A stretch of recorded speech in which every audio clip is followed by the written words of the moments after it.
1898 survey. Blackthorn sits on three converging ley lines. Ancient burial site. Cult of the Veiled Breath. 1,690 seconds. Believed fog was a living archive, stored souls like books. Elias Crow? Great-great-grandson? His rituals weren't worship. They were cataloging. Every soul fed to the fog, added to its memory. It doesn't just take bodies. It takes you. Your first memory. Your worst fear. Your voice. October 24th. Noah's final patrol. Alone. 4 body cams. Drone overhead. UV floodlight. A vial of his own blood, Marsh's desperate plan. Give it a taste of you. Maybe it'll let the rest go. He hits the clearing at 1 a.m. exactly. The fog surges. Red. Thick. Alive. Trees peel open. Bark screaming, revealing a wall of faces. Mouths open, eyes black, singing in voices he knows. His mother. His first crush. The kid from Kandahar who didn't make it home. The drone feed shows the truth. The clearing isn't ground. It's a throat. Moss equals tongue. Fog equals breath. Figures rise, not from the mist, from the earth. Hundreds, eyeless, mouths splitting into more mouths, hands splitting into fingers of smoke.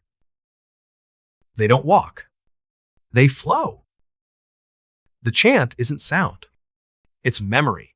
Every secret Noah ever buried, weaponized, pulling him in. He hurls the blood. The fog drinks, recoils, then laughs. A sound like 1,000 graves opening. UV, light blasts, figures, glitch, flicker, dissolve into static. Noah runs, cams rolling. Chest cam shows the fog chasing, forming his face, his scream, his childhood home burning. He collapses at the trailhead at 1:47 a.m. The fog stops, exactly at the tree line. But it whispers through his teeth, "You left a piece." 2025. A hiker finds the drone, crashed, still recording. Final footage. Noah running, trees uprooting, walking on roots like legs, the clearing widening, a maw lined with eyes. Last frame. Noah's shadow, stretching back into the fog and staying. Blackthorn's trails are closed. Signs gone. Replaced with fresh carvings, it remembers you. Drones show the spiral, now 100 feet wide. 1,931 axes still there, still warm. And at 1 a.m., if you stand at the edge, you'll hear it. Not wind. Not animals. Noah, calling your name in your own voice from inside the fog. So if you're ever in Eldridge and the fog creeps down the mountain, if your phone dies, your boots sink, and you smell copper and lilies, don't follow the whispers. Don't look for the clearing. Because Blackthorn isn't a forest. It's a library. And the fog? It's checking out. You. The Cries Beneath the Old Market Square. All right, folks, I've got a story for you today that's going to stick with you. It's one of those tales that starts off normal enough, but by the end, well, let's just say you might not look at a quiet town square the same way ever again. This happened in a little place called Havensport, Maryland, a sleepy coastal town where nothing much ever happens, except, apparently, this. And it all centers around something lurking beneath the cobblestones of Old Market Square. They call it the Cries Beneath. Now, Old Market Square looks harmless during the day. Colonial-era cobblestones, a cute little fountain in the middle, benches where old folks feed pigeons, shops ringing the plaza selling antiques and coffee. Tourists love it, kids play there, but come nightfall, especially after midnight, the vibe changes. The air gets thick, heavy, like it's pressing down on you. And locals? They don't walk through the square after dark. Not ever.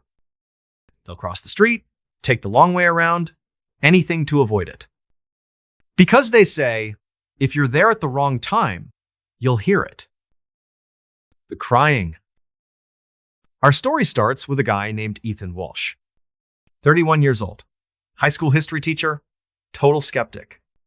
Ethan grew up in Havensport, but he'd been away for college, came back to teach at the local high school. He was the kind of guy who laughed at ghost tours, rolled his eyes at local legends, thought it was all old wives' tales and overactive imaginations. But in the winter of 2024, he was working on a project for the town museum, something about Havensport's colonial history. And that's when he first heard the rumors. People were saying there were sounds coming from under the square. Not just creaks or wind in the pipes, but crying. Wailing, like people in pain. And not just any people. They said the voices knew your name. Ethan thought it was ridiculous. Probably just old plumbing, or rats, or the fountain's pump acting up. But the more he asked around, the weirder it got. One shop owner told him he'd heard a woman screaming his dead mother's name at 1 a.m. A jogger said her phone recorded a child's voice whispering, "Help me," from right under her feet. And the oldest residents, they wouldn't even talk about it, just crossed themselves and walked away. So Ethan, being Ethan, decided to prove everyone wrong. On December 10th, 2024, he waited until the town was asleep, 1 a.m. He brought audio recorders, a high-quality microphone, his phone, a flashlight, the works. Set everything up around the square, sat on a bench near the fountain, waited. At first, nothing. Just crickets, wind, the occasional car in the distance. Then, around 1:07 a.m., it started. A low sound, like a moan, but not from above, from below. Under the cobblestones? Ethan froze, looked down. The stones looked normal, but the sound? It was growing. Louder, more voices joining in. Men, women, children, all crying out in agony. And then, clear as day, one voice rose above the others. Ethan. He jolted upright, looked around. No one there. The square was empty, but his recorder, it caught it, crystal clear. Ethan, down here. His phone buzzed. He looked down and nearly dropped it. The camera app was open. Live feed of the fountain. But in the water, there was a figure. Tall, gaunt, no eyes. Just black pits where eyes should be. Its mouth stretched impossibly wide, like it was screaming, but no sound came out. It was clawing at the cobblestones from below, like it was trying to dig its way up. Ethan stumbled back. The air turned freezing, his breath fogged, and the ground, it vibrated. Not like an earthquake, more like something pounding from underneath. Thump, thump, thump.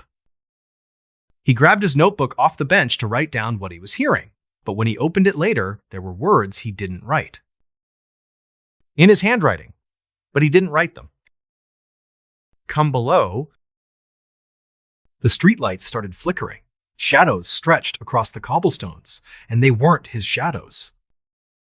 They were faces, dozens of them, mouths open, screaming silently. And, in the fountain's reflection, Ethan didn't see himself.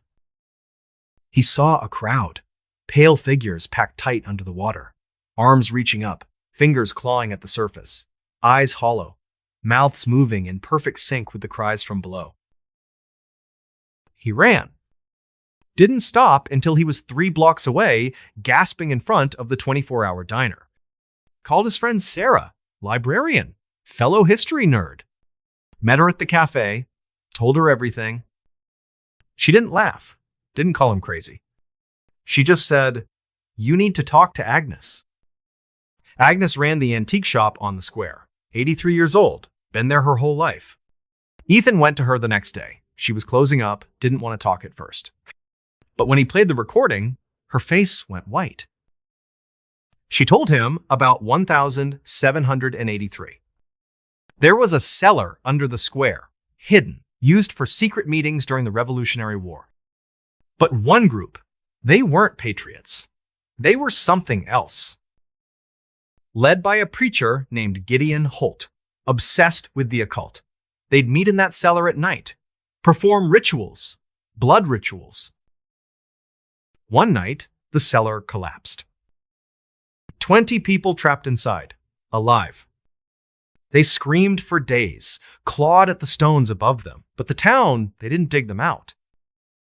Some say they were afraid of what Gideon had summoned. Others say they just didn't want to know. The screams eventually stopped. The cellar was sealed. The square paved over. But the cries, they never really went away. Agnes said, as a little girl, she saw something. Was playing near the fountain after dark. Her mom was late picking her up. Looked down and saw a hand. Gray, skeletal, pushing up between the cobblestones. It grabbed her ankle, burned like ice, left a scar she still has. Ethan didn't sleep that night. Went to the town archives the next day, dug through everything he could find. Found a ledger from 1783, official record of the collapse. But the details, they didn't add up. The bodies weren't crushed. They were arranged. Hands reaching up, faces frozen in screams, eyes wide open, like they saw something coming for them. Then he found a groundskeeper's journal from 1904. The guy wrote about hearing screams at 1 a.m. sharp. Every night, said he saw shadows moving under the cobblestones, like something walking beneath the stones.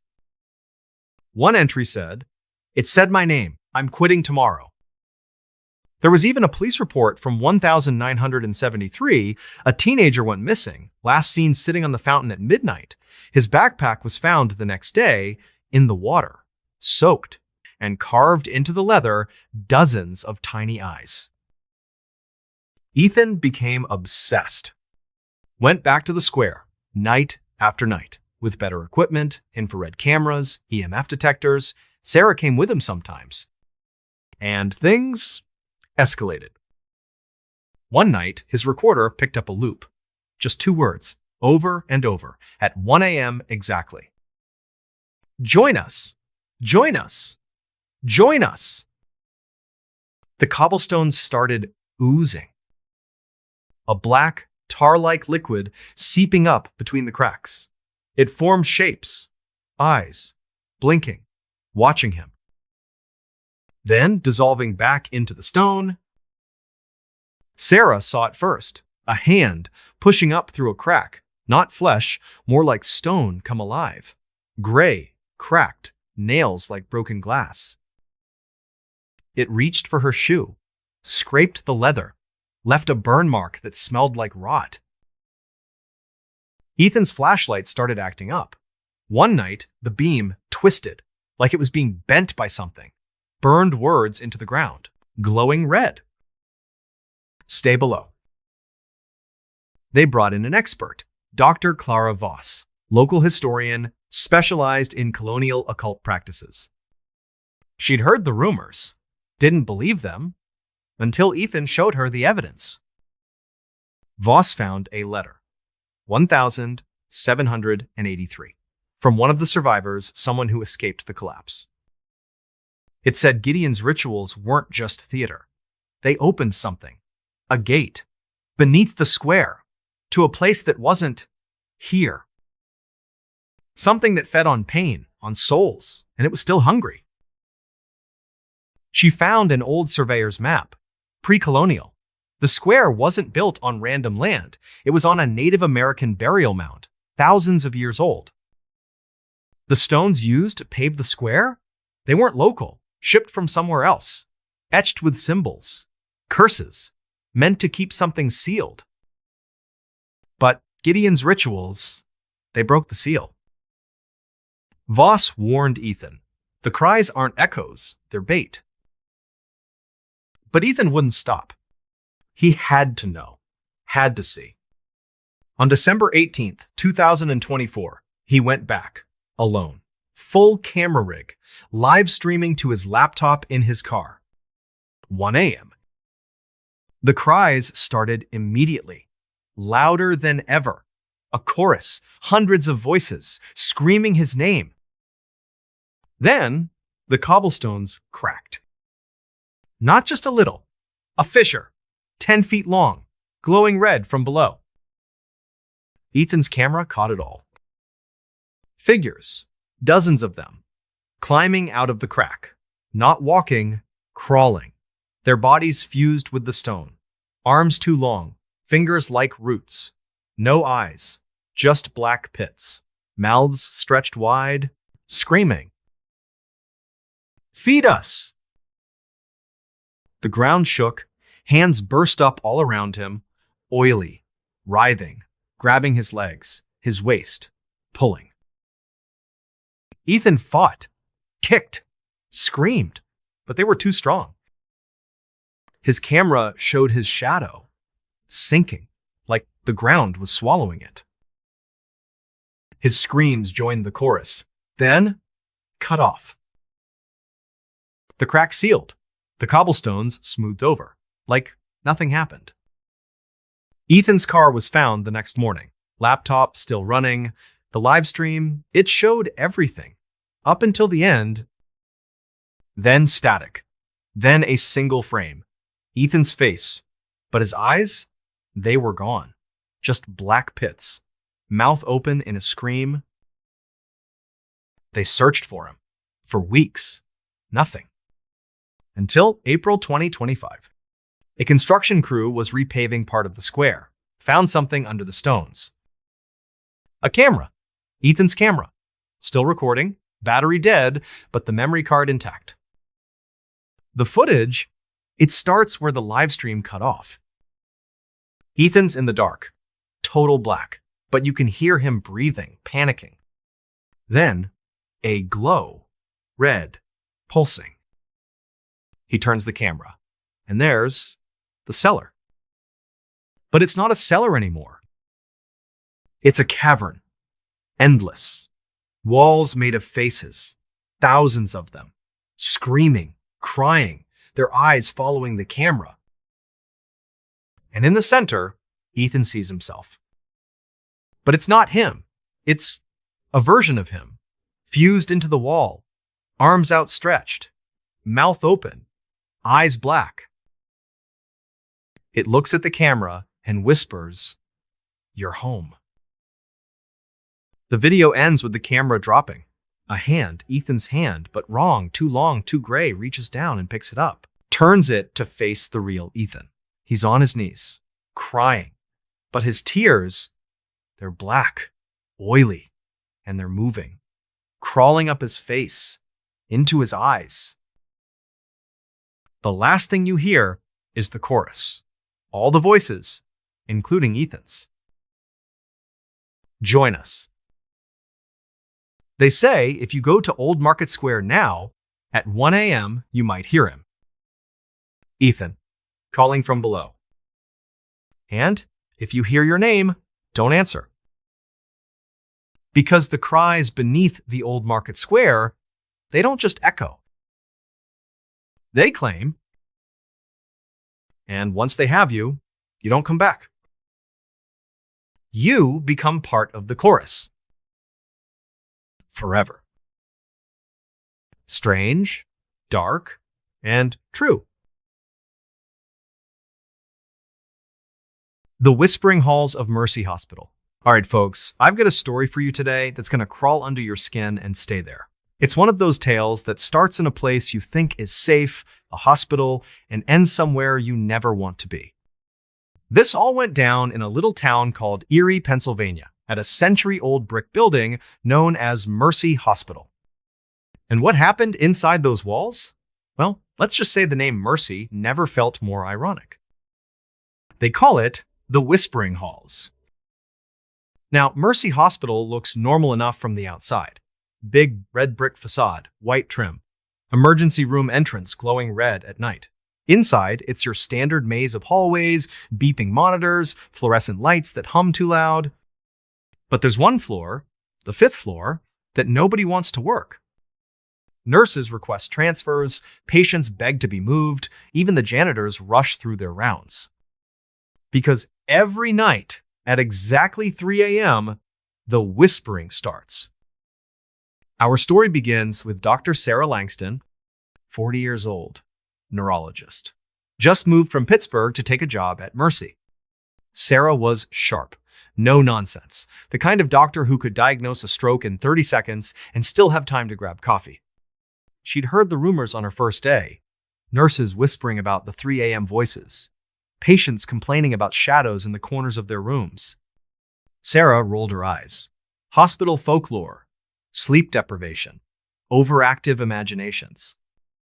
She'd debunked ghost stories in med school. This was just another one. But Mercy, it had a weight to it. The air on the 5th floor felt thick, like walking through water. The elevators creaked like they hadn't been oiled since the Nixon administration. And the lights? They didn't just flicker. They pulsed, like they were breathing. October 12th, 2018. Sarah was pulling a rare overnight shift in the neurology ward, 5th floor. The hospital was quiet. Too quiet. Just the soft beep of heart monitors and the occasional cough from a patient. Sarah was at the nurse's station, updating charts on her tablet, 2:45 a.m. Then she heard it. A whisper. Not from a room, not from the hallway, from everywhere. Like someone was standing right behind her, but when she turned, nothing. She shook it off, kept typing. But the whisper came again, louder. Sarah! She froze, looked up. The hallway stretched out in both directions, empty. No nurses, no patients wandering, just the flickering lights and the hum of the vending machine. She stood up, walked to the center of the corridor. And the whispers? They multiplied. Sarah, help us. Now, it wasn't one voice. It was dozens. Men, women, children, all overlapping, coming from the walls, the ceiling, the floor. Sarah checked every room. Patients asleep, doors locked, no one in the bathrooms. She called security on her radio. 5th floor, possible intruder. Need backup. Security guard Mike showed up 5 minutes later. Big guy, ex-cop, looked like he'd seen it all. But when Sarah played back the audio on her phone, yeah, she'd recorded it, his face went pale. I've heard it before, he muttered. Always at 3 a.m., always leads to the basement. Sarah laughed, nervous laugh. The basement? Come on, Mike, it's just acoustics, old building. But Mike wasn't laughing. He led her to the service elevator, the one staff used for laundry and supplies. The doors groaned open. Inside, the walls were scratched, deep gouges, like fingernails. They rode down. The elevator moved slow, too slow. The air got colder, thicker, smelled like wet stone and something metallic. When the doors opened, the basement was a labyrinth. Rows of old filing cabinets, broken gurneys, boxes of medical records coated in dust. Mike led her to a locked door at the far end. This is where it gets weird, he said. He had a master key. The lock clicked. The door creaked open. Inside, a room frozen in time. Dusty filing cabinets, a wooden desk, yellowed papers scattered everywhere. And on the desk, a file, thick, labeled in faded ink, Ward 5 Experiments, 1923. Sarah opened it. Photos, dozens of them. Patients in hospital gowns, standing in the 5th floor hallway, but their faces blurred, like the camera couldn't focus. Case notes. Handwritten by a doctor, Harold Vance. Subject 17. Injected with serum V at 0300. Vital signs stable. Reports hearing voices from walls. Claims they're watching. Subject 23. Disappeared from room 512 at 0300. Bed empty. No sign of exit. Sarah's hands shook as she flipped the pages. The whispers started again. Louder. Right there in the room. You see us now? The lights went out. Total black. Sarah's flashlight clicked on. She swung it around. Shadows. Tall. Thin. Moving along the walls. Not cast by anything. Just there. Mike's radio exploded with static. Then a voice. Not his partner, not anyone. Don't leave us. They ran. Back to the elevator. Mashed the button. Nothing. The doors wouldn't close. The whispers were right behind them now, breathing. Sarah looked at her watch. 3 a.m. The elevator hummed to life at 3:01. Doors slid shut. They shot up to the 5th floor. Sarah didn't sleep that night. The next day, she went to the local library, found a historian named Ellen Price. Ellen had a file on Mercy, thick as a phone book. Turns out, in the 1,920 seconds, Mercy wasn't just a hospital. It was a sanatorium for tuberculosis. Hundreds died. But that wasn't the worst part. Dr. Harold Vance, chief of staff, brilliant, cruel, obsessed with curing death. Funded by a secret group. No name, just a symbol. A circle with an eye in the middle. Vance ran experiments on the 5th floor. Injected patients with a serum, said it would make them immortal. It didn't. Patients started vanishing. Not dying. Vanishing. Beds empty. Charts gone. Like they were never there. Nurses reported hearing screams from the walls, seeing shadows in the corners. One nurse quit in 1923, left a note. The walls are alive. They speak at 3 a.m. Vance disappeared in 1925, last seen entering the basement, alone, carrying a syringe. His office on the 5th floor was bricked up the next day. Still is. Sarah became obsessed.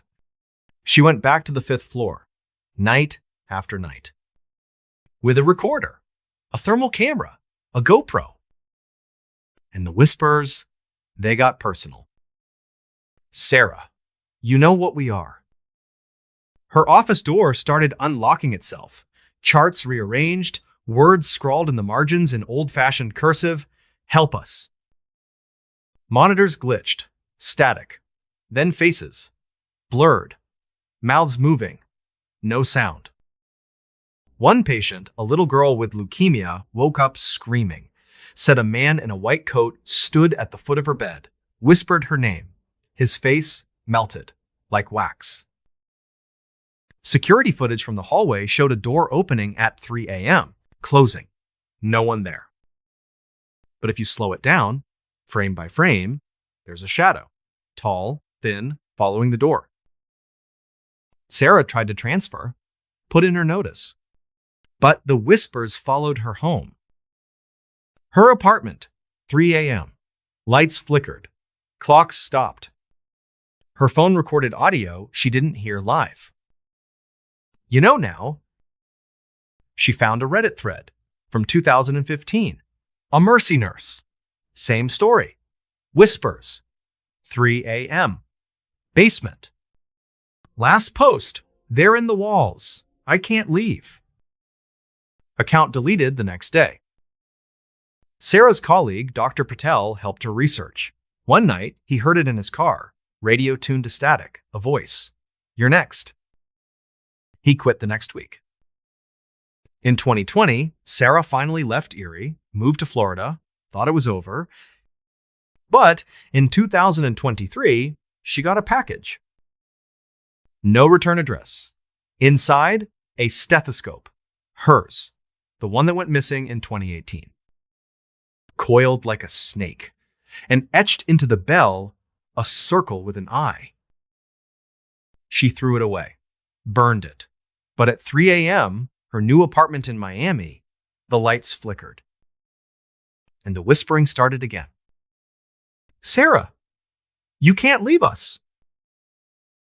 Back in Erie, Mercy Hospital still stands. The fifth floor is under renovation, has been for years. But in 2024, a maintenance worker found something. Behind the bricked-up door of Vance's old office, a hidden stairwell leads down to a room. Walls covered in scratches. Thousands of names. Some from the 1,920 seconds. Some recent. One worker's flashlight died. He heard it. Clear as day. "Don't leave." He ran. Quit the next day. They say if you work the night shift at Mercy, don't walk the fifth floor alone. Don't look at the walls too long. And if you hear your name at 3 a.m., don't answer.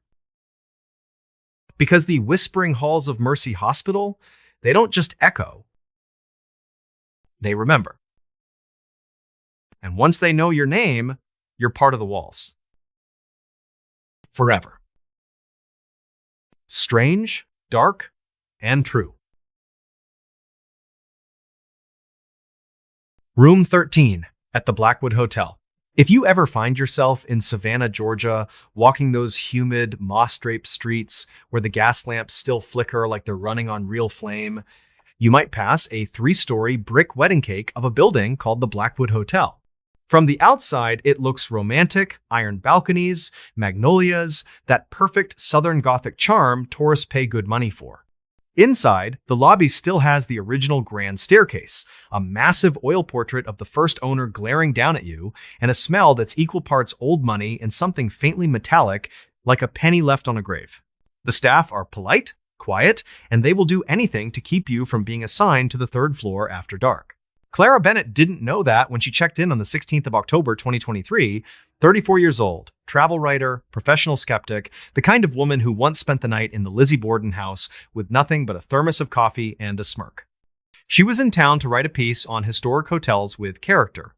The clerk, an older woman named Evelyn with a silver bun and eyes that had seen too much, slid a heavy brass key across the counter and said, "Room 13, third floor. Elevators are temperamental after sunset." Clara laughed, asked if it was the superstition thing, and Evelyn's smile never touched her eyes when she answered, "Just keep the curtains closed after midnight, dear." Room 13 looked like every haunted hotel room you've ever seen in movies, only real. A towering 4-poster bed, velvet drapes the color of dried blood, wallpaper with a damask pattern that seemed to shift when you weren't staring directly at it, and a mirror over the dresser that felt a few inches too tall for the frame. Clara set up her laptop, took her photos, and went to bed, telling herself it was all atmosphere, nothing more. At exactly 2 a.m., she woke up to the sound of fingernails tapping on glass. Tap, tap, tap. The curtains were drawn tight, but they bellied inward like a woman in a long dress was pressing against them from the outside, breathing slow and patient. Clara grabbed her phone. The screen lit by itself and opened straight to the front camera. In selfie mode, she could see her bed behind her empty. And standing at the window was a tall shadow in the shape of a woman, head tilted at an angle no neck should allow. Clara spun around. Nothing was there. The phone kept recording for 3 more seconds. In those 3 seconds, the shadow leaned forward until its veiled face filled the lens. Then the feed cut to static. She threw on a robe and ran into the hallway. The corridor stretched farther than it had any right to. The sconces flickered in perfect sequence, like a heartbeat made of light. The brass numbers on the doors shimmered 12, 14, 15, no 13 at all for a moment. She blinked, and 13 was back, colder than the rest. Soft footsteps followed her, exactly in pace, the way a child mimics an adult without ever catching up. She did not look back. She took the stairs 2 at a time, burst into the lobby, and found the grandfather clock frozen at 2, the night clerk gone, and the front doors locked from the inside.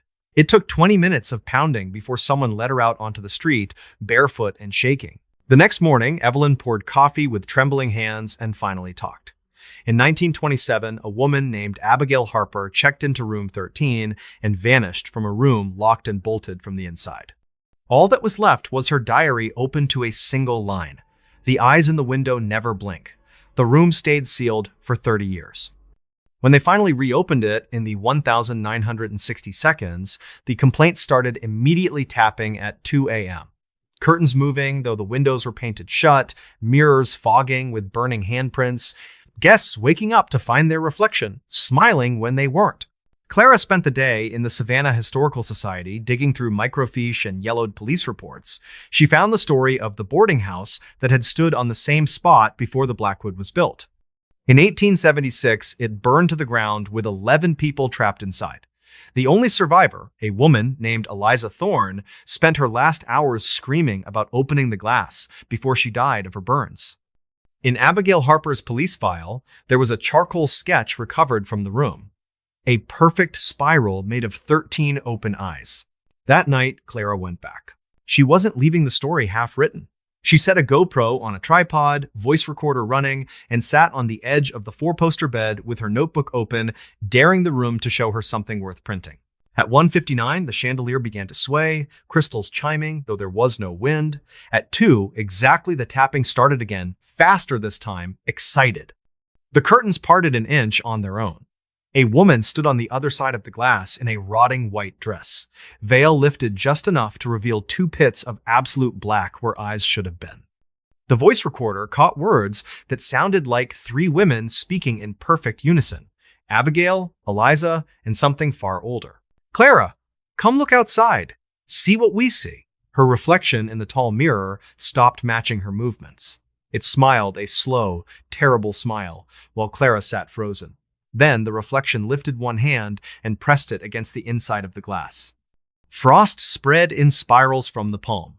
The real Clara hadn't moved at all. On the GoPro, you can watch the reflection step sideways out of the mirror and stand behind the real Clara, resting its hands on her shoulders while she stares straight ahead, pupils blown wide. The brass key turned in the lock by itself. The door swung open onto a hallway that was no longer a hallway. The carpet had become charred floorboards from 1876, smoke curling along the ceiling that wasn't there a second ago. At the far end, a spiral of green fire spun on the floor, 13 feet across, pulsing like a heartbeat. The woman in white walked into the center of it and lifted her veil all the way. Where her face should have been was just a hole opening onto somewhere else, somewhere full of eyes that all blinked at once. Clara grabbed the GoPro and ran. The corridor shortened behind her with every step, wallpaper peeling away to reveal flames that weren't hot, only hungry. She hit the staircase as every gas lamp flared sickly green. In the lobby, the grandfather clock was still frozen at 2, hands bent into spirals. The front doors finally gave way, and she stumbled out into the street barefoot, lungs burning, the camera still rolling in her hand. She thought that was the end of it. 1 week later, in her apartment in Atlanta, the lights began flickering at exactly 2 a.m., even though every window was sealed and triple-locked. The long curtains in her bedroom bellied inward the same way they had in room 13. Every night, a perfect handprint appeared in the center of her bathroom mirror, and the temperature plummeted 20 degrees in the space of a heartbeat. When she finally worked up the nerve to look at the last file on the GoPro's memory card, the final frame showed the woman in white standing inside room 13 holding Clara's own red notebook. With a fountain pen that shouldn't exist, the ghost wrote one line in handwriting that matched Clara's exactly. "You left the door open." Back in Savannah, the Blackwood Hotel still stands. Room 13 has been booked solid every single night through the end of 2026, always under the same name: A. Harper. Guests who somehow get in anyway report their keys twisted into perfect spirals by morning, mirrors showing the room as it was the night of the 1876 fire, flames licking the walls that aren't burning. In 2025, someone live-streamed from the room at 2 a.m. sharp. 200,000 people watched the viewer count spike, then the camera flipped to the mirror. Clara Bennett's face stared out from the glass, 3,000 miles away and fast asleep in Atlanta, mouthing a single word over and over: "Help." The kid streaming dropped the phone and ran. Security footage shows him pounding on doors that refused to open. When the night manager finally arrived with the master key, the room was empty. The phone, still recording, pointed at a mirror that now showed nothing at all. If you ever check into the Blackwood and the key in your hand says 13, do yourself a favor. Give it back. Walk away. Because some doors, once opened, don't care how far you run. Some rooms aren't haunted.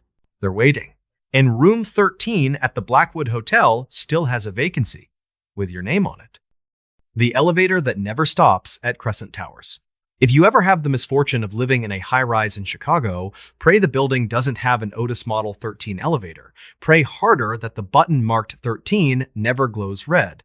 Because once it does, the ride only goes one way, and it never, ever reaches the bottom. Crescent Towers stands 47 stories tall on the lakefront, a sleek glass needle that catches the sunrise like a blade. It was finished in 1977, right after one of the worst construction accidents in city history. 47 workers were buried alive when the foundation pour collapsed and the wet concrete swallowed them whole. The official report called it a tragedy. The men who poured the next load called it a tomb. They sealed the hole, built straight over it, and installed a single high-speed elevator that was supposed to serve every floor from lobby to penthouse. They never told anyone the shaft runs 47 feet deeper than the blueprints say. Jules Harper moved into apartment 13B in late August 2024. 31, night shift trauma nurse at Mercy General, the kind of woman who could start an IV in a crashing patient while cracking dark jokes to keep the interns from crying. She'd survived a real elevator plunge in med school. Cables snapped, 6 floors, lived to tell the tale. So when residents whispered that Crescent Towers didn't actually have a 13th floor, she laughed and said, "Good, I hate odd numbers anyway." She stopped laughing on the night of October 13, 11:47 p.m. She stepped into the elevator alone, scrubs still flecked with someone else's blood, pressed L for lobby, and leaned against the mirrored wall. The panel flickered like a dying fluorescent bulb. Every button went dark except one. 13 lit up, blood red, bright enough to paint the whole car crimson. The doors slid shut with a sound like a coffin lid. Then, the elevator dropped so fast, her stomach flipped inside out. The floor counter stuttered. 47, 46, 13, 13, 13. Sparks rained from the ceiling. The cables screamed. Her phone had no signal, but the mirror still worked just fine. Only the reflection wasn't empty anymore. Behind her stood dozens of people, shoulder to shoulder, pale faces pressed against the inside of the glass.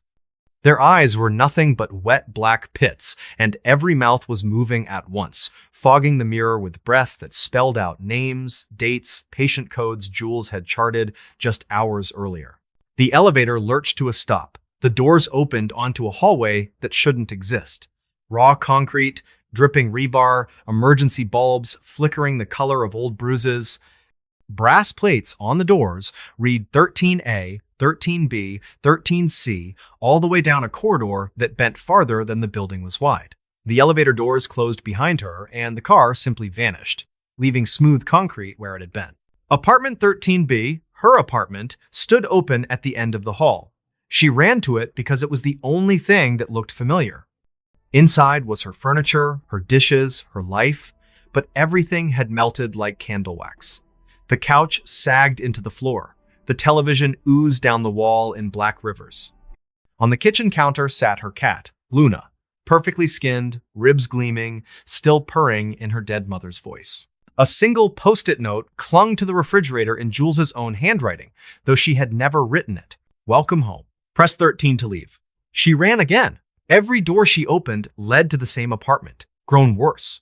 Walls breathing in wet heaves, ceiling dripping thick red, her own body lying on the living room floor with its throat opened ear to ear, eyes still blinking up at her, mouthing, "Don't stop at 13." The elevator was back, waiting exactly where it had disappeared. The button panel had only one choice, glowing. She slammed 13. The doors closed, the car fell.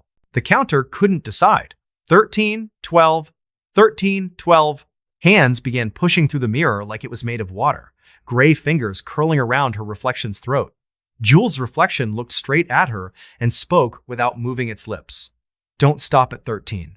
The doors opened to the real lobby. Marble floors, security desk, cold October air rushing in. She stumbled out, shaking, barefoot, covered in someone else's blood that wasn't there a second ago. The wall clock read 11:52 p.m. Security footage later showed Jules stepping into the elevator alone at 11:47 and the car never moving at all. 5 minutes of her just standing there, screaming at nothing. She tried to tell people. No one believed her until she took Victor Lang, a retired Otis engineer who'd worked the original installation, down to the sub-basement. The 1,977 blueprints he pulled from the city archives were wrong the moment you unfolded them. Floor 13 was drawn, then erased, then drawn again in different ink. The shaft plunged 47 feet past the foundation into raw earth that had never been excavated. Victor's hands shook so badly he dropped the roll. "They poured the slab right over the bodies," he whispered. 47 men screaming under 12 feet of concrete. The elevator remembers. Every 47 days, it opens the floor that isn't there and calls new tenants to finish the roster. By October 16, Jules's keycard no longer worked. Apartment 13B was listed as vacant, freshly painted, ready for the next buyer. All her belongings were in a storage unit under someone else's name. The building manager swore she'd never lived there. On October 20, a new resident named Marcus Tate stepped into the elevator at 11:47 p.m. and pressed L. The 13 button bled red. In the mirror behind him stood Jules, eyes solid black, smiling like she'd been waiting weeks for company. Marcus never came out. On November 13, every single elevator in Crescent Towers stopped between floors at the exact same moment. 47 residents, all pressing L for lobby, all watched the 13 button ignite. 47 sets of doors opened onto raw concrete hallways that smelled of wet earth and old blood. 47 people stepped out, some crying, some too stunned to scream. The doors closed. The cars kept falling. The lobby stayed empty. Today, Crescent Towers is condemned, windows dark. A for sale sign swinging in the lake wind. The elevators have been sealed with steel plates and welded shut. But if you walk past on a stormy October night, especially around 11:47, you can still hear it. Cables humming a lullaby no one taught them, the soft ding of a car arriving at a floor that was never built. Sometimes the lobby call button for 1-3 glows red all by itself. Sometimes a woman's voice drifts up the empty shaft, calm and sweet and utterly patient. Press 13 to come home. The elevator that never stops at Crescent Towers is still falling. It's still looking for the 47 souls it lost in 1977. And every time that red button lights up, it gets a little closer to filling the list. So if you ever move into a high-rise and notice the elevator panel has a 13 that no one talks about, do yourself a favor. Take the stairs. Because some floors aren't missing. They're waiting. And once those doors close behind you, the only way out is down. Forever. The Phantom Carriage on the Midnight Train. All right, folks, if you ever find yourself on a train platform after midnight, especially one of those old forgotten stops where the fog rolls in thick and the schedule's more suggestion than fact, do yourself a favor. Check the carriage numbers. Twice. Because what I'm about to tell you isn't just a ghost story. It's a warning. This is the tale of the midnight run through Black Hollow, West Virginia, and Carriage 13. The one that isn't supposed to be there. The one that waits. And when it opens its doors, it doesn't care if you have a ticket. Like I always say, sometimes the truth is way weirder and way scarier than anything you could dream up. So hold on tight because the train's leaving the station. October 28th, 2024. Black Hollow, West Virginia. Population, 412. On a good day, the town clings to the side of a mountain like it's afraid to let go. All crooked streets, rusted rail crossings, and a train station that looks like it hasn't seen a fresh coat of paint since Eisenhower. The midnight train, officially the Coleridge local #9, still runs every night. One engine, 8 carriages, hauling freight, and the occasional passenger brave or desperate enough to ride. It leaves at 11:58 p.m. sharp, cuts through the hollow, dives into the Black Hollow Tunnel, and doesn't stop again until dawn. Emma Carter steps onto the platform at 11:45. She's 32, sharp-eyed, city polish still clinging to her like perfume, even though she's been chasing stories in the sticks for 3 years now. Freelance journalist specializes in debunking the unexplainable. Her editor calls it ghost hunting with a fact check. Emma calls it a paycheck. Tonight, she's after a piece for Hidden Trails magazine, something about Appalachian folklore, specifically the legend of the Phantom Carriage. Locals swear that every few years, someone boards the midnight train and vanishes. Always after 1 a.m. Always near carriage 13. The conductor takes her ticket. His name's Silas. Been punching tickets since the 72nds, face like cracked leather, eyes that don't quite meet yours. Carriage 7, he grunts, clipping the paper with a hole punch that sounds like a gunshot in the quiet. Then he leans in, voice low. Whatever you do, don't go past carriage 8. Carriage 13, it ain't on the manifest. And it don't like visitors. Emma smirks, pockets her recorder, and boards carriage 7. The seats are cracked vinyl. The air smells of coal dust, wet wool, and something metallic, like blood left out too long. Only 3 other passengers. An old woman knitting, a teenager with headphones, and a man in a suit staring out the window like he's waiting for someone who'll never show. The train lurches at 11:58. Lights flicker, then steady. The wheels scream on the rails, and Black Hollow fades into the fog. Emma settles in, opens her notebook, starts jotting ambient details. Dim fluorescent bulbs, slight vibration in floor. Smell, ozone plus mildew. She hits record on her phone. The mic picks up the clack, clack, clack, the low hum of the engine, and something else. A whisper. So faint, she thinks it's wind. But the train's sealed. She plays it back. Emma? Her name? Clear as day. 12:47 a.m. The train dives into the Black Hollow Tunnel. 2 miles of pitch black stone carved in 1,892, no lights inside except what the train brings. The windows go dark, the air pressure drops, and the lights inside carriage 7 dim to a sickly yellow. Emma's phone buzzes. No signal, but the camera app opens on its own. Live feed. It's not showing carriage 7. It's showing carriage 13. The seats are full. Pale figures, unmoving, heads turned toward the lens. Their eyes, black pits, mouths open just enough to show teeth that aren't teeth. One stands. Tall, cloaked in shadow that moves like smoke. It raises a hand, fingers too long, and points directly at her. The train lurches. A screech of metal on metal, like brakes, but the speed doesn't change. Cold air floods the carriage from nowhere. Emma's breath fogs. The door at the rear, connecting to carriage 8, creaks open an inch. A rusted sign swings into view. 13. She stands, heart hammering, and walks to the door. Peers through the grimy window. The connecting vestibule is dark, but at the far end, another door. Open. Red light spills out, pulsing like a heartbeat. Inside, the cloaked figure waits. Head tilted, beckoning. Emma backs away. The lights strobe. Once, twice. Her notebook flips open on the seat. A page she didn't write. Black ink, still wet, scrawled in handwriting that isn't hers. Stay in 13. The train's PA system crackles, dead for decades, and a voice speaks. Not one. Many. Children. Women. Old men. All saying her name in perfect sync. Emma, ride with us.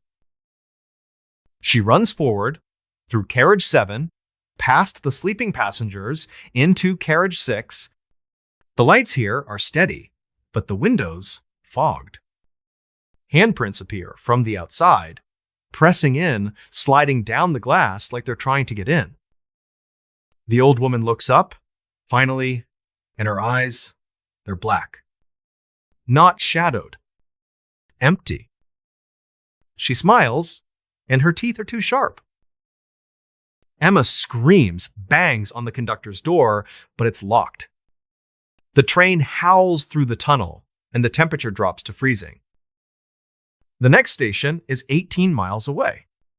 She makes it, stumbles onto the platform at 1:27 a.m., frost on her jacket, phone dead, recorder still running somehow. She calls Rachel, her editor, from the payphone outside the depot. Rachel drives 3 hours to get her.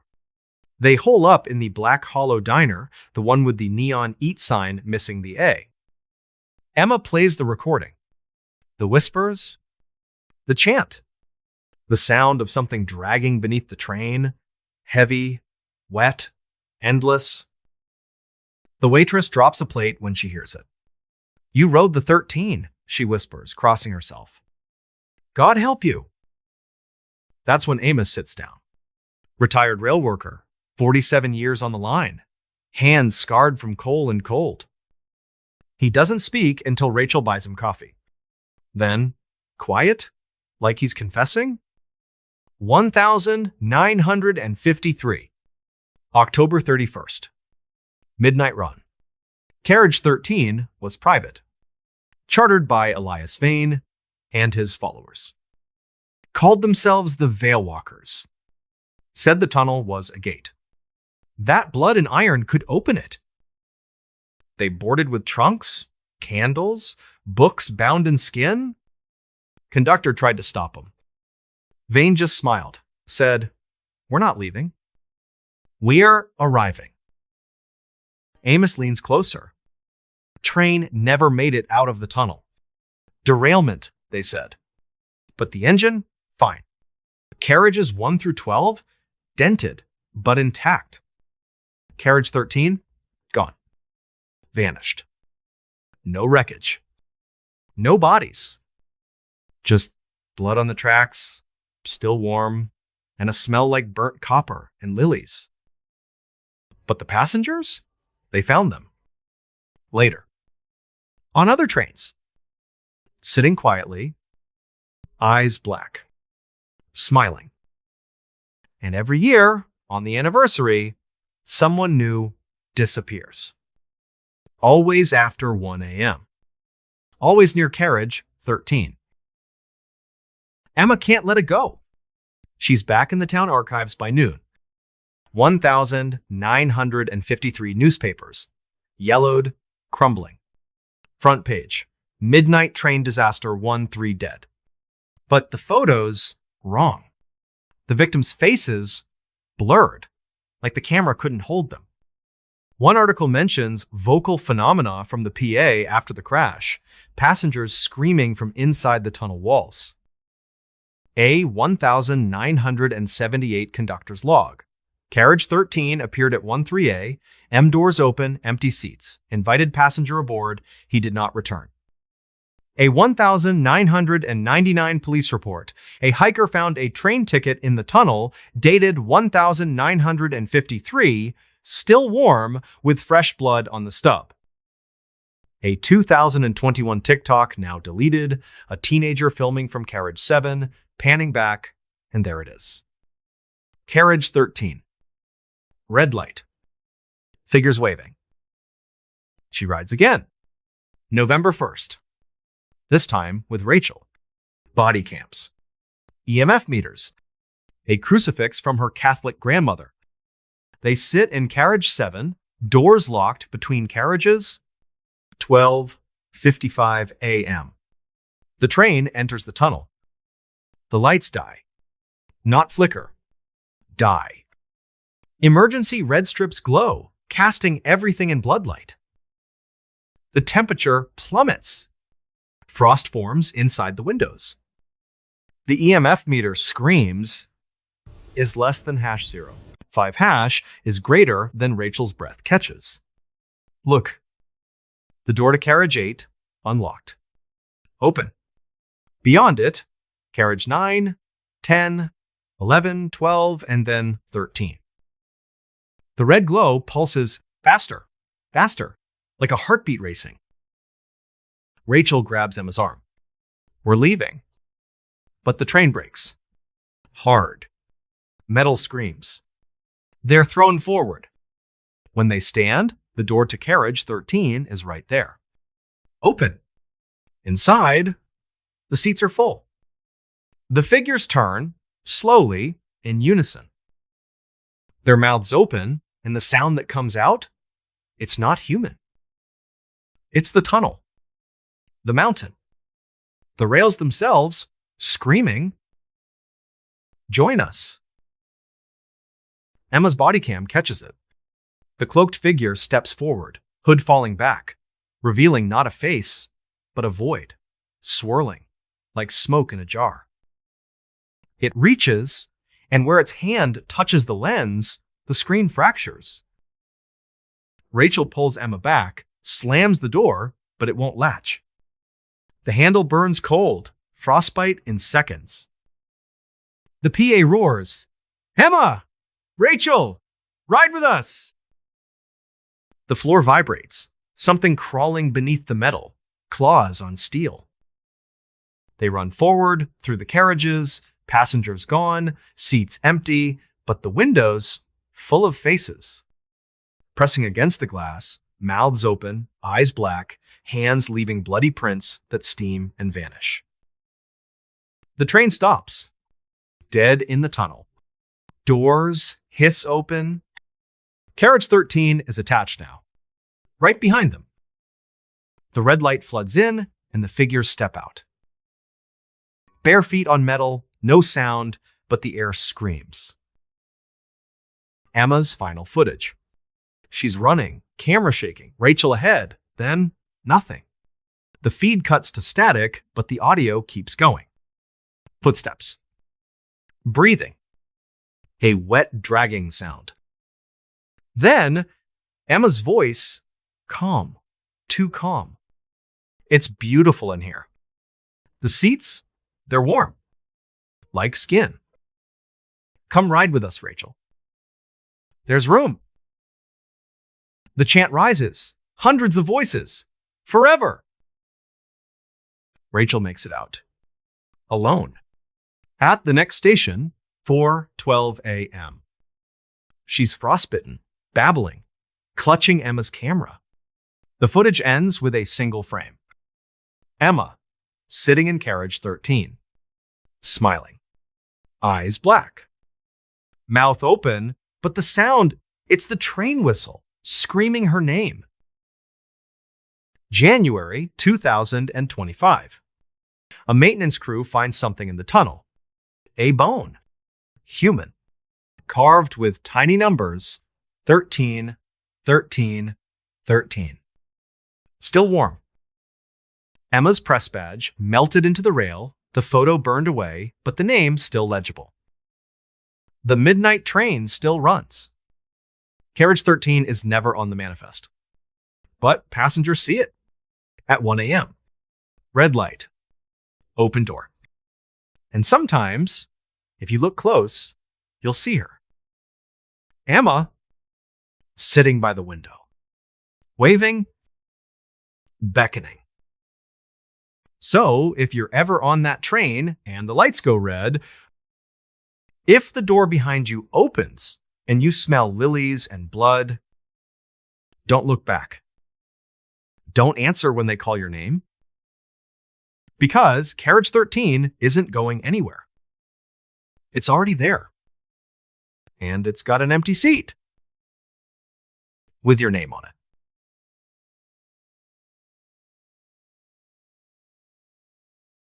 The fog that never leaves Blackthorn Forest. All right, folks, if you're the kind of person who thinks a solo hike through the woods at midnight is a great way to clear your head, especially when the fog is so thick you can't see your own hand, you might want to reconsider. Because what I'm about to tell you isn't about getting turned around on a trail. It's about the trail finding you. This is the story of Blackthorn Forest in Eldridge, Vermont, and the fog that doesn't just roll in. It waits. It watches.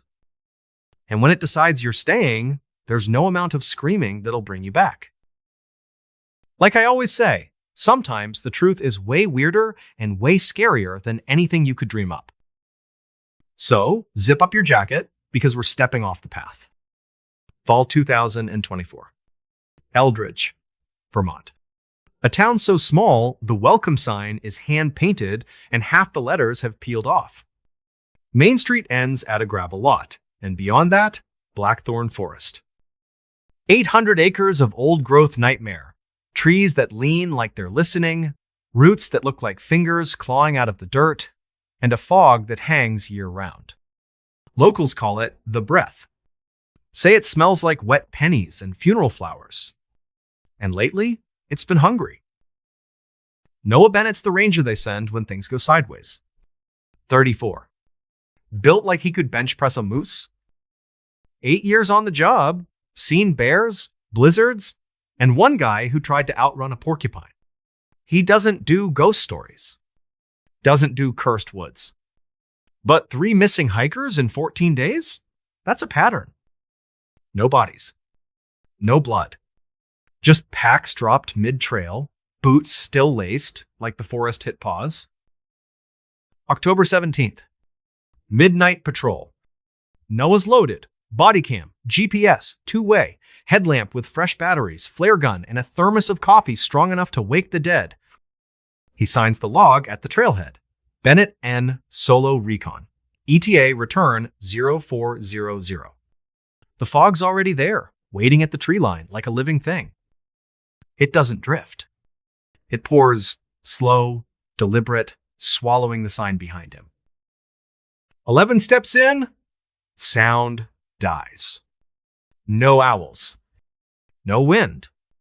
Just his breathing and the fog, inhaling. His headlamp cuts a tunnel maybe 8 feet long, then the light just stops, like it hits a wall. GPS beeps. Signal lost. Compass spinning like it's drunk. Radio crackles. Dispatch. This is Bennett. Do you copy? Static. Then a voice. Not dispatch. Dry. Close. Noah. It knows his name. He checks the body cam. Red light steady. He pans forward and the feed glitches. For a split second, the trail ahead is clear. Moonlight. No fog. And standing 50 yards down, a figure. Tall. No face. Just swirling mist where eyes should be. It lifts one arm, slow, like it's underwater, and beckons. Noah blinks. Looks with his own eyes. Nothing. Just fog. But the camera, it's still recording, and the figure takes one step closer. The ground thumps. Once, like a heartbeat under the soil. Noah kneels, presses his glove to the dirt, and it's warm. Pulsing. Footprints appear beside his hand, bare, elongated, leading off trail. Fresh. Wet. Not his. He follows. Because that's what rangers do. The fog tightens, coiling around his ankles, his knees, like it's guiding him. 12:41 a.m. He stumbles into the clearing. Perfect circle. No trees. Just moss. And his notebook. Open. He never took it out of his pack. A page is filled, ink still wet, letters crawling across the paper like insects. Stay in the fog. The trees at the edge, their bark ripples. Faces push out, wood stretching like skin, eyes closed, mouths moving. Noah, Noah, Noah, in a whisper that's everywhere and nowhere. His headlamp flickers, strobes. The beam catches the fog, and the fog catches it back. Reflections. Dozens. Pale figures suspended in the mist, arms outstretched, mouths gaping, eyes black holes that pull. They flicker, closer, closer, until one is inches from his face. No breath. No heat. Just cold and the smell of turned earth. Noah swings the flare gun, fires into the air. The red flare arcs, and the fog swallows it, spits it back as a screaming face that dissolves midair. He runs. Branches rake his jacket, roots snag his boots, the fog laughs, a sound like drowning in a well. He bursts out at 2:03 a.m. Trailhead. The fog stops dead at the tree line, like it's afraid of the open. He's soaked, shaking, covered in a dew that smells like iron. Clara's waiting with the truck, headlights cutting through the night like knives. "You're bleeding," she says. He looks down. His gloves? Shredded. But no cuts. Just black streaks under the skin, like roots. They hole up at the Pinecone Diner. Neon buzzing. Coffee that tastes like ash. Noah plays the body cam. The figure. The footprints. The notebook. The faces. The waitress drops a mug when the whispers play. "That's the breath," she mutters, crossing herself. Amos slides into the booth. Old Hunter.